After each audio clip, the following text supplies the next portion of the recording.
Cette conférence va maintenant être enregistrée. Bonjour tout le monde, vendredi 2 novembre 2018, point bourse du jour.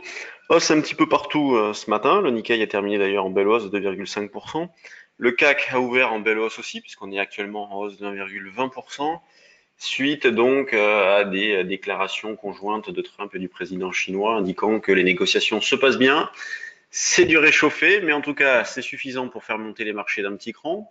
Donc, petit retour sur la séance d'hier, où on a pu accumuler pas mal d'écarts en travaillant notamment vendeur, puisqu'on continue de travailler vendeur. Même si ce matin on a un gap, on va chercher à vendre et vous indiquerai des niveaux de vente un petit peu plus tard.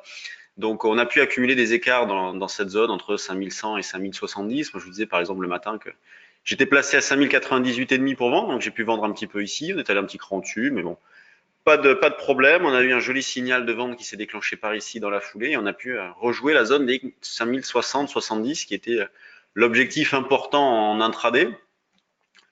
Dans l'idée de revendre vers 5113, par exemple, moi je m'étais placé, une fois que j'ai racheté là, je m'étais remis à 5113, mais ce matin on a ouvert un cran au-dessus, donc j'ai eu la possibilité de vendre un petit peu plus haut.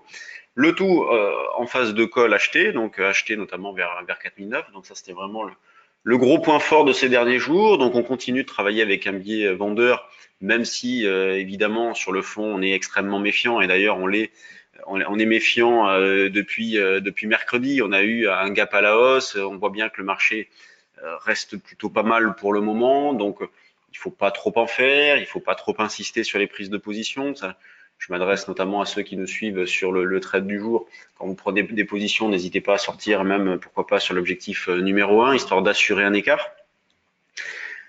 Donc vente pour aujourd'hui, ben, en double top, pourquoi pas sous les 5060, sinon la résistance suivante importante c'est 5160, pardon. Sinon la résistance au-dessus c'est 5170-75. Donc nous sur le trade du jour on a proposé une vente dans cette zone-là, dans l'idée de gratter 15-20 points pour un premier objectif. Ensuite on verra en fonction de l'heure. C'est sûr que si jamais le marché se met à baisser en fin de séance, on sera beaucoup plus méfiant et en tout cas on laissera un petit peu plus porter les rachats et dans l'idée d'aller chercher pourquoi pas 5123, 5113, mais là tout dépend d'où on partira à ce moment-là. Donc on a toujours des marchés qui conservent un comportement erratique, ce qui est pas mal hein, pour nous qui travaillons d'accumulation d'écarts en ce moment sans forcément laisser porter de solde. On arrive à accumuler pas mal d'écarts en ce moment. Donc il y a tout pour que cette situation-là se poursuive. Là, on a une pression qui est mise sur les vendeurs en ce moment. Et après 6 jours entre les mêmes limites, donc 6 jours entre les mêmes limites, entre 4009 et 5000, le marché est sorti par le haut, donc mettant une pression sur tous ceux qui ont vendu dans cette zone-là. Donc on a encore les conséquences de ce contre-pied qui peut nous ramener pourquoi pas jusqu'à 5002. Hein. C'est un objectif potentiel. 5170-75 ne devrait pas être facile à franchir dans un premier temps. Quand on regarde du côté du DAX, eh bien, on se retrouve dans la même situation avec une ouverture en hausse, donc plus petit gap sur le DAX ce matin, donc on cherche à vendre aussi. On est placé un petit cran au-dessus, donc notamment vers 650-60. Hier, on a vendu donc le DAX. Alors on n'a pas vendu au plus haut puisqu'on était placé à 533. Donc 533 à la vente, on est allé chercher 560, mais derrière les objectifs ont été atteints. Donc on continue notre carton plein sur le DAX, sur le trade du jour. Carton plein également sur l'euro-dollar, puisque même si là en ce moment on a une reprise qui est en cours, on conserve un biais baissier, on cherche toujours à vendre donc sur des rebonds. On va essayer de vendre un petit cran au-dessus des niveaux actuels, plutôt vers un 14,80. Quand on prend un petit peu de recul, donc c'est l'idée de jouer un retour dans cette zone-là. Donc on voit bien la résistance, un 14,80 qui va jusqu'à un 14,90. Donc on va essayer de vendre dans cette zone-là, dans l'idée de jouer 30-40 pips de retracement. Si par exemple on arrivait à vendre un 14,80, on pourrait essayer de se racheter vers un 13, un 14,50, pardon. Du côté des actions, il n'y a pas grand-chose ce matin. On a eu hier soir Apple qui a sorti ses chiffres. Donc les chiffres sont un petit peu décevants. D'ailleurs, Apple est en baisse de 6,5% avant séance. Et d'ailleurs, le groupe a annoncé qu'il ne publiera plus le nombre d'iPhone, d'iPad et de Mac vendus. Donc ce matin sur le CAC, qu'est-ce que l'on a? On a Kering qui monte bien, donc 5%. On a Valeo qui est pas mal aussi, donc bon, elle se reprend un petit peu. On a Total à surveiller, donc le pétrole est en baisse. Total le tient pour le moment, mais ça c'est à surveiller. Ça peut être une indication pour la suite aussi, même sur le CAC, si jamais Total est emporté par la baisse du pétrole, eh bien, on pour avoir un marché qui retrace un petit peu. Pour l'instant, on n'en est pas là, elle tient plutôt bien. On a Sanofi qui fait pas grand-chose. Il faut dire qu'elle a beaucoup progressé suite à ses chiffres en début de semaine, notamment mercredi quand elle avait pris 4 et quelques pourcents. Après, pour le reste, on a toujours le même contexte, beaucoup de régularité, beaucoup de valeurs autour de 1 ou 2% de hausse.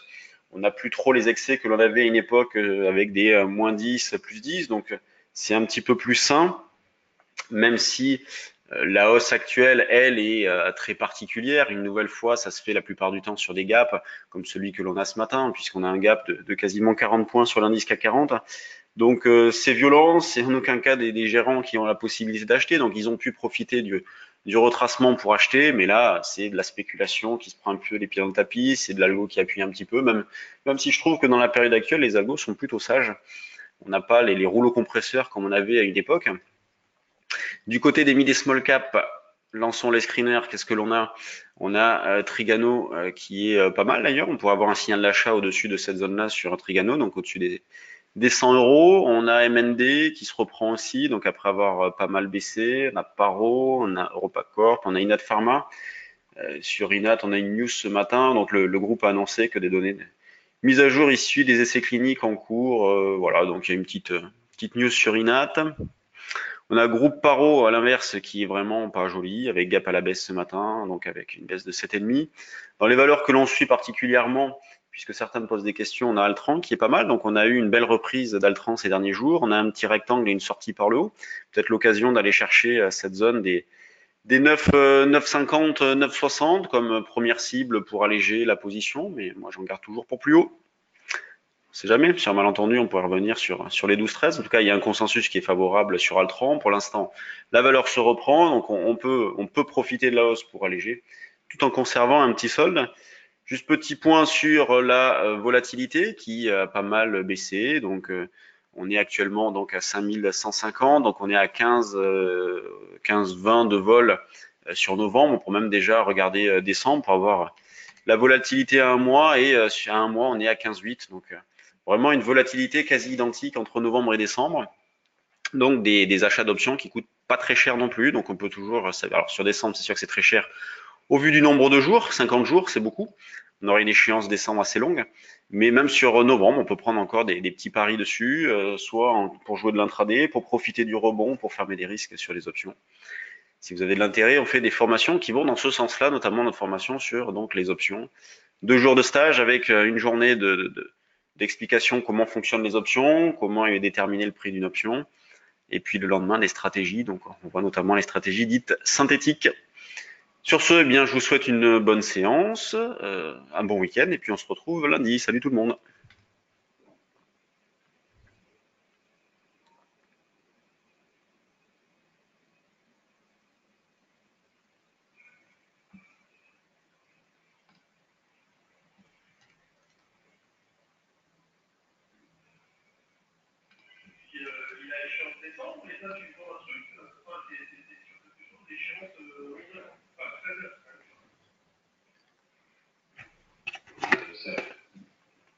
Donc, je vais déboucler tout ça pour l'instant.